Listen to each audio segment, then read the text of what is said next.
We've got a couple more MPs here outside the Palace of Westminster.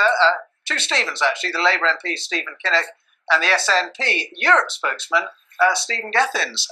Stephen Kinnock, you're a Remainer, yes. But you're not a rebel. You're not going to rebel against Jeremy Corbyn's instructions that you should vote for the bill. That's right. I campaign passionately for Remain. I'm convinced our best national interests are served within the European Union, but I am also a Democrat. I accept that we lost the campaign, that the people voted on the 23rd of June to leave the EU, and I think that this evening Parliament has to enable the triggering of Article 50. But what I would say is that the debate now really starts about the sort of Brexit that we will have.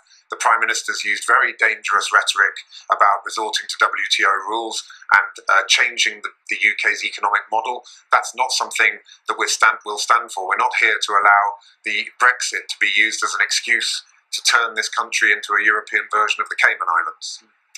Stephen Gethins, the Scottish Nationalists are tabling an amendment this evening to the bill. It's called a reasoned amendment. Yeah. Just explain what that is and what you're trying to argue. Yeah, well, actually, we've moved it already. So I moved our amendment yesterday, and that's the one that will be voted on this evening. We are uncomfortable with where we are, as you'd imagine. First of all, Scotland voted overwhelmingly to remain part of the European Union. Also, we don't think some of the big questions have been answered. So Theresa May, as you turned it, is rushing out a white paper, but we don't have any details, we don't have any questions. It's unusual to have a white paper after you've had the vote. And I think this goes to the heart that the government just don't have the courage of their convictions on this. Furthermore, we want to see respect for the devolution process and to be an agreed position across the devolved administrations. And finally, what about the position of EU nationals who make the UK their home, contribute so much? We need a bit of certainty around their position as well. Stephen Kinnock, we know there's a whole series of amendments waiting next week when it goes to committee stage.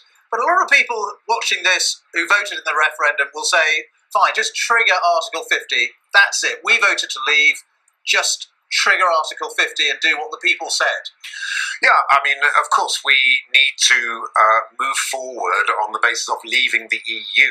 The big debate now is not so much about departure, but about destination and what sort of Brexit is it going to be. What I said in my speech in the chamber yesterday was, I think there's a very important part of this debate that hasn't really been brought to the foreground yet, which is that Article 50 is actually quite narrow in its scope. It's about the details of withdrawing from the European Union budgetary commitments, the status of EU citizens in the UK and UK citizens in the EU, very important as they are. They're relatively narrow in scope. The big question will be, what is our trading relationship? What is the future of free movement of labour? That actually will be dealt with under a different article, Article 218, that has to be ratified by 34 different parliaments. So I think it'll be incredibly important that we get an interim transitional deal that takes us from Article 50 to Article 218 so that we don't have the cliff edge of dropping off into WTO rules, which would be a catastrophic situation for our economy. So what I think we really need to hear from the government is, what are their plans for a transitional deal? How will we ensure that we don't wreck the British economy when we move out of the European Union? And Stephen Gethins, we are getting this white paper from the government tomorrow. The Prime Minister has promised that. So the government are giving more detail than perhaps originally they were. Well, we don't know what's in it yet. So, I mean, we haven't seen much. She's had 9 months. But well, you'll find out tomorrow. Well, we will find out tomorrow. But, I mean, this will be after the vote. And it really strikes me throughout this, surely if a government is confident in what it's doing, and let's not pretend here, what will happen today will have an impact on each and every person who lives in the United Kingdom in terms of their quality of life, in terms of the jobs, economy, and the rights. So it's important that we hold them to account. Now, the government needed to be brought to the Parliament kicking and screaming just to get this vote, and they won't give us the details. That suggests to me that they don't have confidence in what they're doing at the moment. Stephen Kinnock, finally to you, there's going to be a rebellion by some Labour MPs, isn't there, against the three-line whip from Jeremy Corbyn? Do you know how many?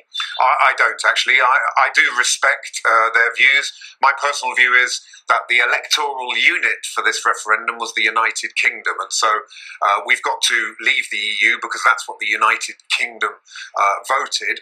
I Even actually if think... the MP's individual constituency voted to remain, you don't think that matters? Yeah, I mean, I was a passionate Remainer, but I also believe, I've looked at myself in the mirror and asked myself this question: if my constituency had voted Remain, would I still be saying we should trigger Article 50? And the answer is yes, we should. I think Jeremy Corbyn's actually made the right call in making this a three-line whip, because the British people deserve to know what the Labour leadership and the Labour shadow cabinet think.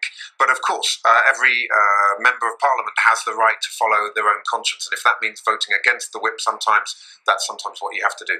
All right, good to talk to both of you. Thank you very much for your time, Stephen Kinnock and Stephen Gethins. Thank you. That's it from us at Westminster. The vote, we think, sometime after 7 o'clock. Of course, we'll have that for you live here on BBC News. Simon and Anita, back to you.